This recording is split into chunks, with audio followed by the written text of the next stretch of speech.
Olá pessoal, tudo bom? Esse vídeo aqui é um vídeo com a resolução da prova da turma do matutino da matéria Teoria Geral do Processo de Conhecimento. Então eu vou comentar as questões, dando a resposta para vocês.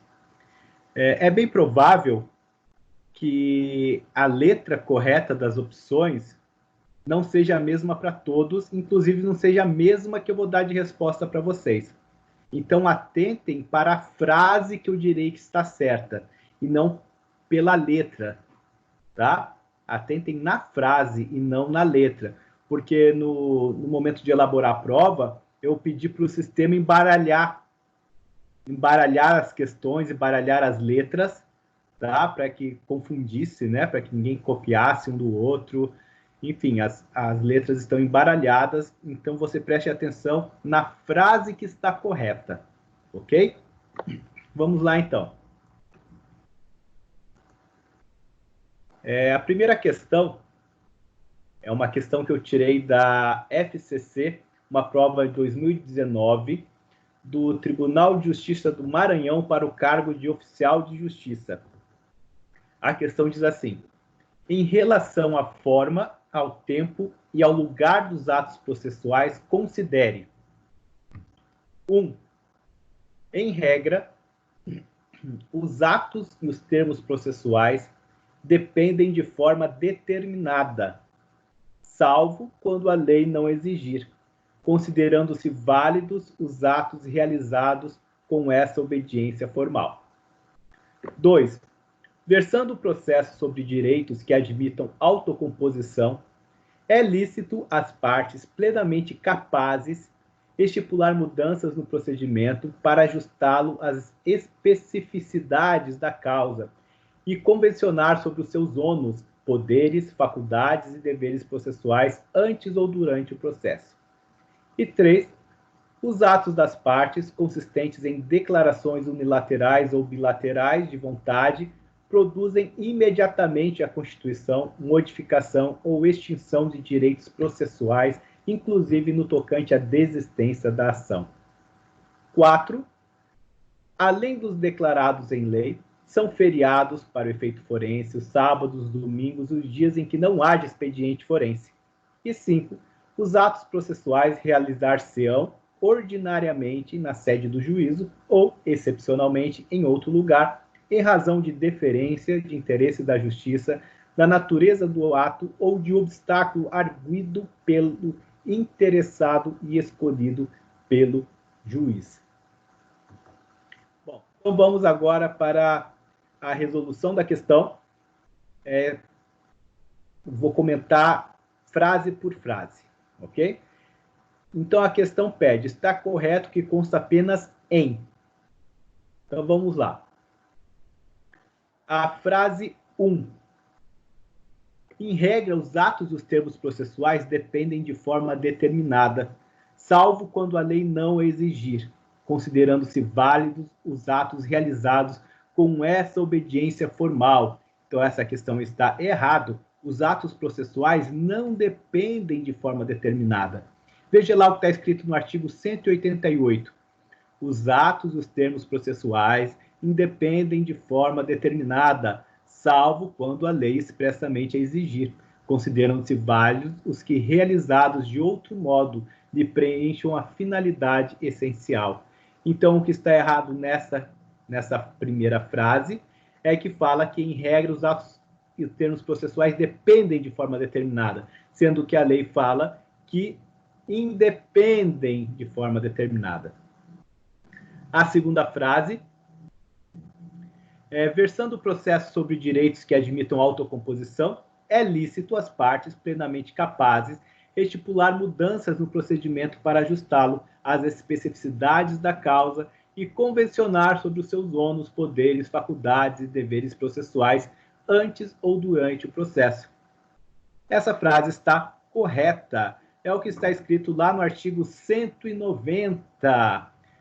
Versando o processo sobre direitos que admitam autocomposição, é lícito às partes plenamente capazes de estipular mudanças no procedimento para ajustá-lo e as especificidades das causas e convencionar sobre os seus ônus, poderes, faculdades e deveres processuais antes ou durante o processo. Então, está correta.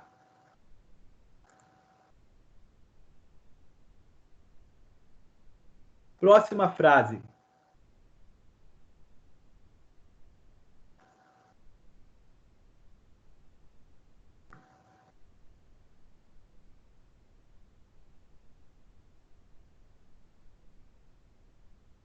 Os atos das partes, consistentes em declarações unilaterais ou bilaterais de vontade, produzem imediatamente a constituição, modificação ou extinção de direitos processuais, inclusive no tocante à desistência da ação. Errado! A desistência da ação só produz efeitos após a homologação. É o que está previsto lá no artigo 200 do CPC. O artigo 200 diz assim: os atos das partes, consistentes em declarações unilaterais ou bilaterais de vontade, produzem imediatamente a constituição, modificação ou extinção de direitos processuais. E o parágrafo único: a desistência da ação só produzirá efeitos após homologação judicial. Próxima frase. Além dos declarados em lei, são feriados para efeito forense os sábados, os domingos, os dias em que não haja expediente forense. Correta! Frase está correta. É o que está previsto lá no artigo 216 do CPC. E a última frase. Os atos processuais realizar-se-ão ordinariamente na sede do juízo ou excepcionalmente em outro lugar, em razão da deferência de interesse da justiça, da natureza do ato ou de obstáculo arguido pelo interessado e acolhido pelo juiz. Correto, é ipsiliteris o que está previsto no artigo 217 do CPC. Bom, então nós temos a primeira frase errada, a segunda frase correta, a terceira frase errada, a quarta frase correto e a quinta frase correta também. Então, nós temos corretas, deixa eu olhar aqui, 2, 4 e 5. Então, vocês vão ver que tem uma das opções, uma das letras, tem a opção 2, 4 e 5.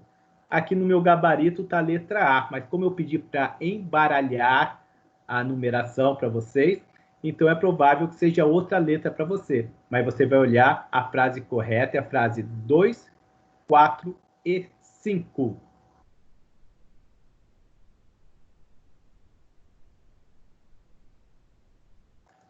Vamos agora para a questão 2.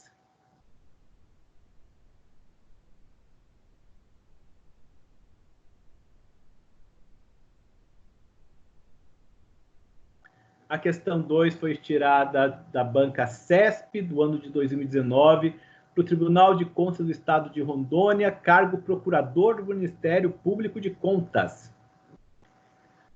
Na atuação do Ministério Público como fiscal da ordem jurídica, é imprescindível que A, no caso aqui é A para mim, só que para você isso pode ser outra letra. Então preste atenção na frase. A demanda verse sobre interesse de incapaz, sobre litígios coletivos pela posse de terra rural ou urbana ou sobre interesse público social. Vamos comentar já direto essa frase.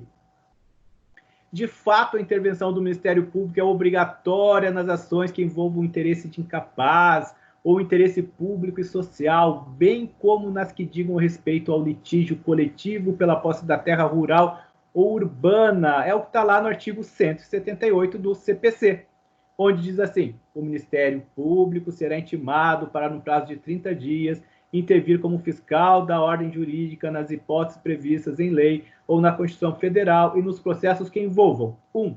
Interesse público ou social. 2. Interesse de incapaz. 3. Litígios coletivos pela posse da terra rural ou urbana. Então, essa é a afirmativa correta. Eu vou comentar as outras frases também. Veja a próxima frase aí.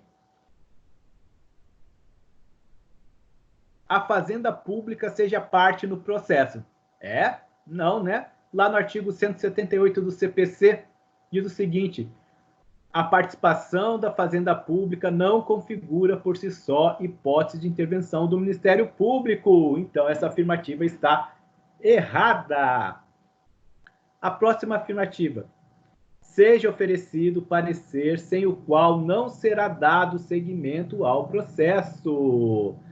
Não é isso que está lá no artigo 180, parágrafo 1º do CPC, né, que diz que fim do prazo para manifestação do Ministério Público, sem o oferecimento de parecer, o juiz requisitará os autos e dará andamento ao processo. Então, a afirmativa está incorreta. A próxima frase: seja aplicado o benefício da contagem do prazo em dobro, ainda que em prazos próprios. Veja lá, artigo 180, parágrafo 2º. Não se aplica o benefício de contagem em dobro quando a lei estabelecer de forma expressa prazo próprio para o Ministério Público. Também está incorreta. E a última frase: as partes estejam de acordo com a decisão de recorrer. Como assim? Artigo 179 do CPC. Nos casos de intervenção como fiscal na ordem jurídica, o Ministério Público, 1. Terá vista dos autos depois das partes, sendo intimado de todos os atos do processo. 2. Poderá produzir provas, requerer as medidas processuais pertinentes e recorrer. Essa questão, inclusive, ela é objeto da súmula 99 do Supremo Tribunal de Justiça, do Superior Tribunal de Justiça. O Ministério Público tem legitimidade para recorrer no processo em que oficiou como fiscal da lei, ainda que não haja recurso da parte. Então, afirmativa incorreta. Então, a afirmativa correta é: a demanda versa sobre interesse de incapaz, sobre litígios coletivos pela posse de terra rural ou urbana, ou sobre interesse público ou social. Vamos agora para a questão 3. Questão tirada da banca CESP, também lá do Tribunal de Contas do Estado de Rondônia, também para o cargo de procurador do Ministério Público de Contas. Advogado postulou em juízo sem procuração, sob o fundamento de que a medida seria indispensável para evitar a preclusão. Considerando essa situação hipotética, assinale a opção correta. A. A validade do ato do advogado está condicionada à comprovação de urgência, independentemente da apresentação posterior do mandato? Será? Vamos ver. Próxima frase. É imprescindível a prestação de caução no ato do protocolo do pedido. A gente nem viu sobre isso, professor. Exatamente. Se vocês não viram sobre caução, protocolo do pedido, não era para ser, né? Por ter postulado em juízo sem procuração, o referido advogado poderá responder por ato atentatório à dignidade da justiça? Por esse ato, a parte poderá ser condenada por litigância de má-fé? E a outra frase: o ato terá validade desde que a procuração seja regularmente exibida no prazo dilatório de 15 dias. Olha só, essa é a correta. Onde que está essa resposta, professor? Artigo 104 do Código de Processo Civil. O advogado não será admitido a postular em juízo sem procuração. Regra geral. A exceção é salvo para evitar preclusão, decadência ou prescrição, ou para praticar ato considerado urgente. Parágrafo 1º. Nas hipóteses previstas no caput, o advogado deverá, independentemente de caução, exibir a procuração no prazo de 15 dias, prorrogável por igual período por despacho do juiz. O ato não ratificado será considerado ineficaz relativamente àquele em cujo nome foi praticado, respondendo o advogado pelas despesas e por perdas e danos. Então, veja que a frase correta é: o ato terá validade desde que a procuração seja regularmente exibida no prazo dilatório de 15 dias. Ok? Vamos para a próxima questão. Questão 4.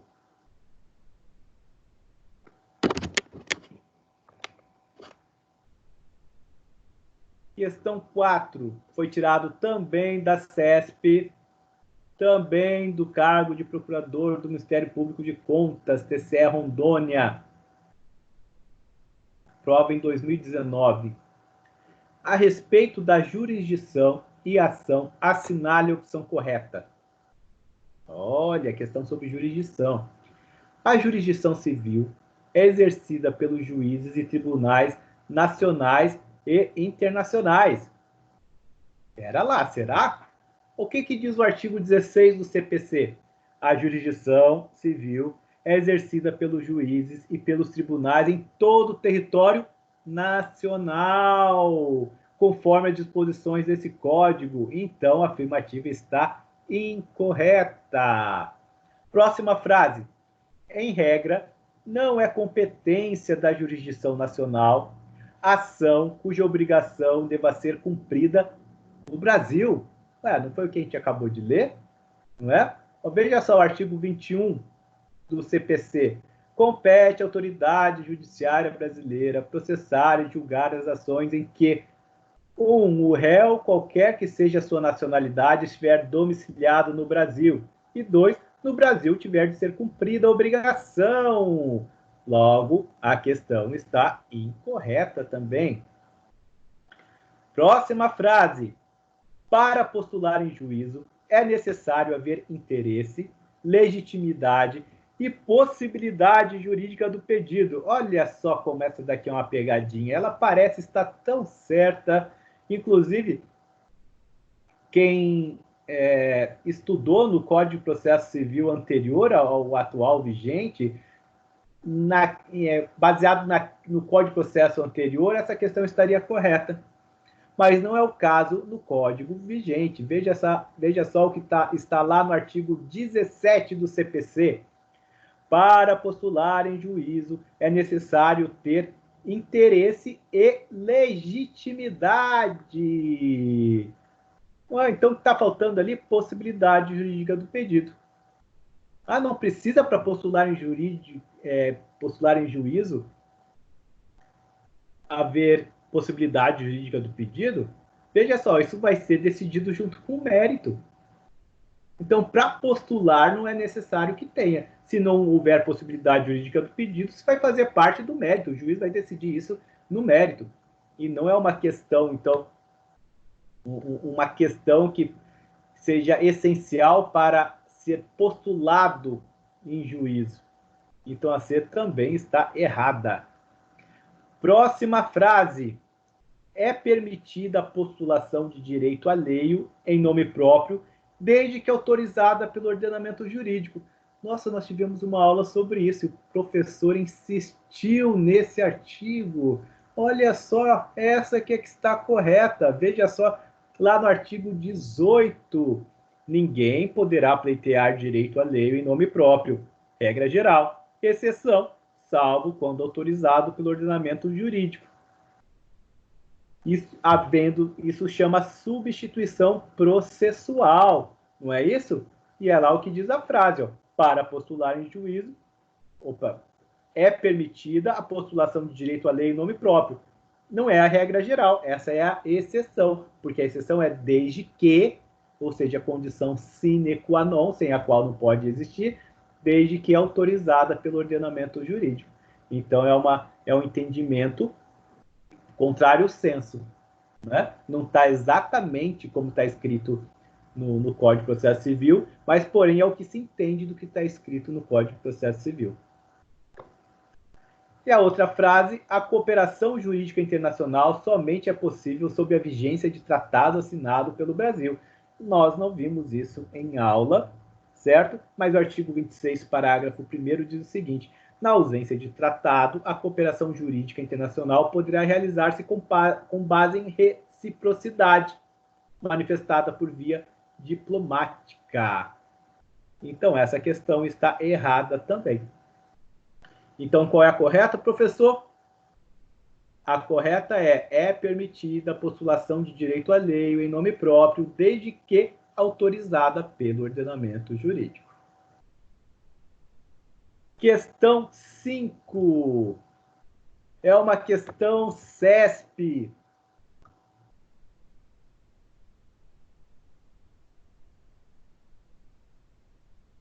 Questão CESP, ano 2019, Tribunal de Justiça do Amazonas, cargo assistente judiciário. Acerca dos sujeitos do processo, julgue o item seguinte. Se os interesses do incapaz colidirem com aqueles do seu representante legal, o juiz nomeará o curador especial. Certo ou errado? Vamos ler o que está no artigo 72 do Código de Processo Civil. Lá está escrito assim: o juiz nomeará curador especial ao 1. Incapaz, se não tiver representante legal, ou se os interesses deste colidirem com os daquele enquanto durar a incapacidade. E 2, aí fala sobre o réu preso revel, e etc. Então, a afirmação está correta. E eu lembro de ter falado isso em sala de aula, hein? É uma questão que quem prestou atenção na aula, quem assistiu à aula, saberia responder. Próxima questão, também CESP, também de 2019, TJ do Amazonas, cargo assistente judiciário. A cooperação entre as partes não é necessária para assegurar uma razoável duração do processo, uma vez que cada uma delas tem seus próprios interesses na demanda. Quem fez aquele trabalhozinho sobre cooperação processual saberia responder essa questão fácil, não é mesmo? Veja lá, artigo 6º do CPC. Todos os sujeitos do processo devem cooperar entre si para que se obtenha em tempo razoável decisão de mérito justa e efetiva. Ou seja, todos envolvidos no processo deverão direcionar seus esforços para que o processo alcance os seus objetivos e para que isso ocorra em tempo razoável. Logo, a questão está errada. Questão errada. Fala que a cooperação entre as partes não é necessária. Questão 7. Banca FGV, ano de 2018, Ministério Público Estadual do Rio de Janeiro, isso para o estágio forense. Não é causa de suspensão do processo. Então, veja, aqui é para dizer o que não é causa de suspensão do processo. Primeira frase, a perda da capacidade processual de qualquer das partes. Será?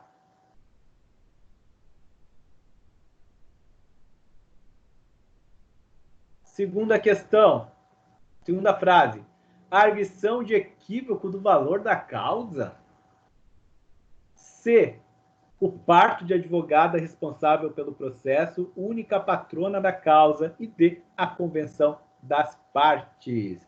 Quer ver a resposta? Artigo 313 do CPC. Ali tem as causas de suspensão do processo. Veja lá no inciso 1. Suspende-se o processo pela morte ou perda da capacidade processual de qualquer das partes. Então, a primeira frase, correta. O inciso 2. Pela convenção das partes. Então, a quarta frase está correta também. Vejam o inciso 9, pelo parto ou pela concessão de adoção, quando a advogada responsável pelo processo constituir a única patrona da causa. Então, nós já temos, das 4 frases, nós já temos 3 que são causa de suspensão do processo. A única que não é a frase que diz arguição de equívoco do valor da causa. Isso não é motivo, não é causa para a suspensão do processo.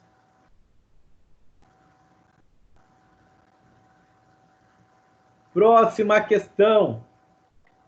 Banca FGV, ano 2019, prova para o cargo de técnico judiciário, TJ do Ceará. No curso de determinado processo, a parte autora veio a falecer. Cumpridos os requisitos legais, o juiz definiu a habilitação requerida pelo único herdeiro do autor primitivo, ordenando a efetivação das anotações cabíveis. O fenômeno processual delineado na espécie é... Isso nós também vimos em sala de aula, na verdade, na aula virtual, né? Então, quem assistiu à aula, quem prestou atenção na aula, saberia responder essa questão.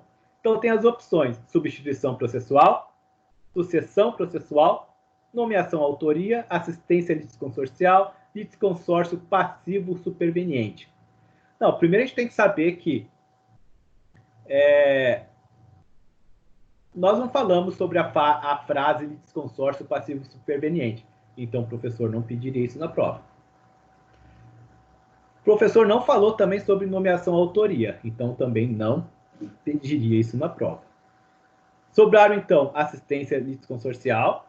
Isso nós falamos no caso de substituição processual, né? Sobrou sucessão processual e substituição processual. A resposta correta é sucessão processual. A sucessão processual é quando uma das partes morre e os seus herdeiros são chamados para se habilitar no processo. Então, é a resposta correta. Artigo 110 do CPC. Ocorrendo a morte de qualquer das partes, dar-se-á sucessão pelo seu espólio ou pelos seus sucessores. Então, o próprio artigo 110 já está dando a resposta. Questão 9. Banca FCC, ano 2019, cargo promotor de justiça substituto, Ministério Público Estadual do Mato Grosso. Se a petição inicial não preencher os requisitos legais, apresentando defeitos e irregularidades capazes de dificultar o julgamento de mérito e verificando-se ainda a incapacidade processual da parte, deverá o juiz a... Então, veja só. Aqui apresenta duas situações. A primeira situação, a petição inicial não preencher os requisitos legais, tendo defeitos e irregularidades capazes de dificultar o julgamento do mérito. Isso é uma das questões. A outra questão é verificando-se a incapacidade processual da parte. Então, as frases a seguir irão dar a resposta e uma delas só estará correta. Em ambas as situações, extinguir-se desde logo o processo, pois o atual sistema processual civil não admite vícios em relação à petição inicial, nem convalida a incapacidade processual verificada no início da demanda. Não, né? B. Em ambas situações, suspender o processo e designar prazo razoável para que sejam sanados os vícios. Próxima frase. Quanto aos defeitos de irregularidades capazes de dificultar o julgamento do mérito, determinar que o autor emende a inicial ou a complete em 15 dias. Olha lá. Indicando com precisão o que deve ser corrigido ou completado. Quanto à incapacidade processual verificada, o juiz suspenderá o processo e designará prazo razoável para que seja sanado o vício. Ok, achamos a nossa frase correta. Mas vamos ver as próximas. Em ambas situações, sem suspender o processo, determinar a emenda inicial e o suprimento do vício processual no prazo de 15 dias. E a última, determinar a emenda inicial em 15 dias quanto aos defeitos e irregularidades verificados, extinguindo desde logo o processo no tocante à incapacidade processual verificada, por se tratar de vício que não admite convalidação. Então, veja só, essas respostas você vai olhar lá no artigo 321, no artigo 76 caput do Código de Processo Civil. O que diz o artigo 321? O juiz, ao verificar que a petição inicial não preenche os requisitos do artigo 319 e 320, ou que apresenta defeitos e irregularidades capazes de dificultar o julgamento de mérito, determinará que o autor, no prazo de 15 dias,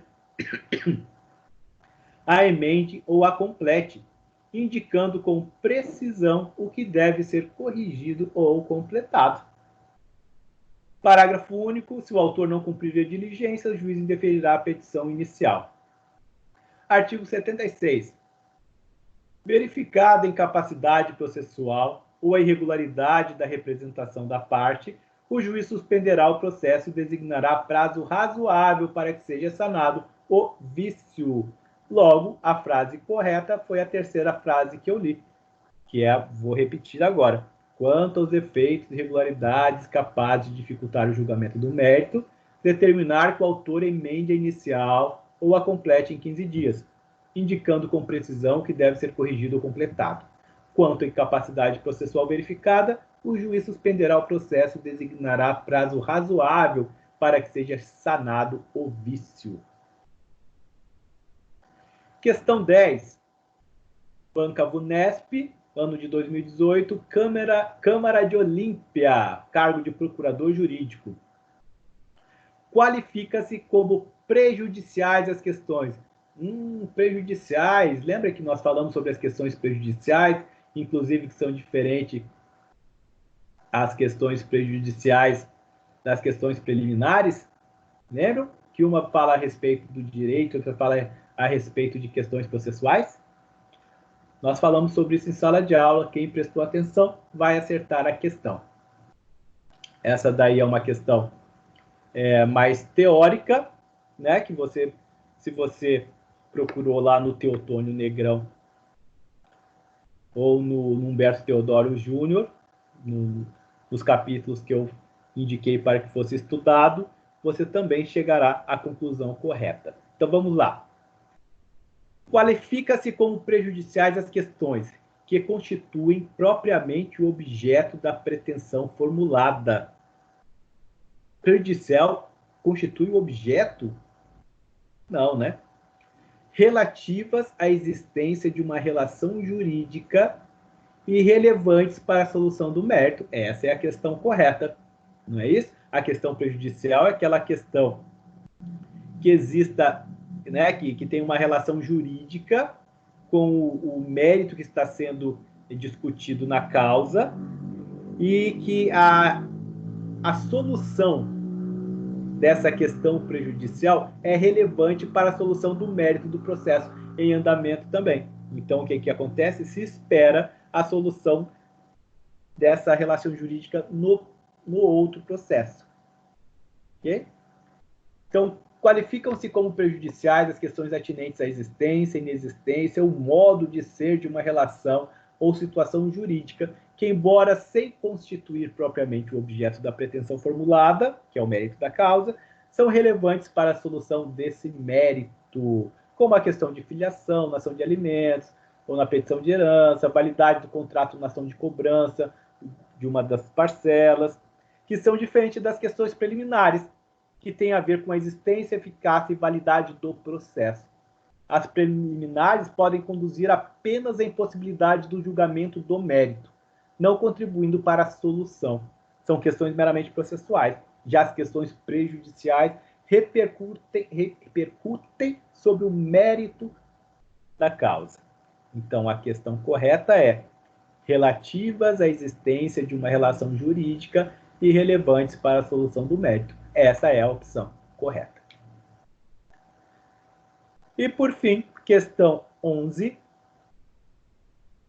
Banca Fundatec, ano 2018, Defensoria Pública do Estado de Santa Catarina, cargo de analista técnico. No tocante à Defensoria Pública, de acordo com o Código de Processo Civil, assinale a alternativa correta. Primeira frase. O defensor público que pratique ato atentatório à dignidade da justiça fica sujeito às sanções estabelecidas no Código de Processo Civil e na respectiva legislação funcional. Essa questão está incorreta. Veja lá o que está no artigo 77, parágrafo 6º do CPC.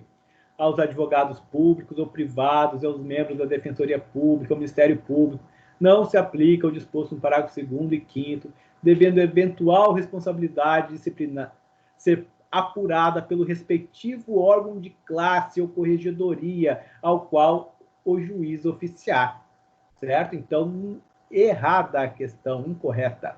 Próxima frase. A Defensoria Pública não tem legitimidade ativa para dar início ao processo de jurisdição voluntária. Errado, né? Artigo 720 do CPC. O procedimento terá início por provocação do interessado, do Ministério Público ou da Defensoria Pública, cabendo-lhes formular o pedido devidamente instruído com os documentos, blá, blá, blá. Ok? Então, também está incorreta. Próxima frase. A atuação da Defensoria Pública em favor de pessoa hipossuficiente é instrumentalizada por procuração ou termo de patrocínio. Errado, né? Vamos ver o que diz o artigo 287 do CPC. A petição inicial deve vir acompanhada de procuração, que conterá os endereços do advogado, eletrônico e não eletrônico, mas em seguida, o parágrafo único do mesmo dispositivo legal determina o quê? Veja lá o parágrafo único, é dispensada a juntada de procuração, dentre outras hipóteses, se a parte estiver representada pela Defensoria Pública. Então, afirmativa errada. Próxima frase. O devedor de sentença transitada em julgado deve ser intimado por carta com aviso de recebimento para dar cumprimento à sentença quando estiver assistido pela Defensoria Pública. Será que pode o devedor ser intimado diretamente para dar cumprimento sem a Defensoria Pública ser intimada? Vamos ver? É o que está lá no artigo 513, parágrafo 2º do CPC. O devedor será intimado para cumprir a sentença. 2. Por carta com aviso de recebimento, quando representado pela Defensoria Pública ou quando não estiver procurador constituído nos autos, ressalvada a hipótese do inciso 4. Então, essa é a afirmativa correta. Essa era uma questão mais difícil, certo? Mas, como todas as provas, tem as questões fáceis, em que todos vão acertar, tem as questões médias, em que a maioria vai acertar, e tem a questão difícil, que serão poucos que acertarão. Mas ela está prevista no Código de Processo Civil, e você pode consultar o CPC. Então, essa é a afirmativa correta. Aí vamos ver a próxima frase. As produções digitalizadas de qualquer documento público ou particular, quando juntada aos autos pelos órgãos da Defensoria Pública e seus auxiliares, constituem meio de prova quando certificada sua autenticidade. Não, né? Artigo 425, inciso 6 do CPC. Fazem a mesma prova que os originais, as reproduções digitalizadas de qualquer documento público ou particular, quando juntadas aos autos pelos órgãos da Justiça e seus auxiliares, pelo Ministério Público e seus auxiliares, pela Defensoria Pública e seus auxiliares, pelas procuradorias, pelas repartições públicas em geral e por advogados, ressalvada a alegação motivada e fundamentada de adulteração, conforme nota, independe de certificação de autenticidade. Ok? Então, a frase correta é: o devedor de sentença transitada em julgado deve ser intimado por carta com aviso de recebimento para dar cumprimento à sentença quando estiver assistido pela Defensoria Pública. Ok? Terminamos assim de resolver as questões da prova. Espero que você tenha se saído bem e que essa prova tenha ajudado para que você verificasse a sua aprendizagem.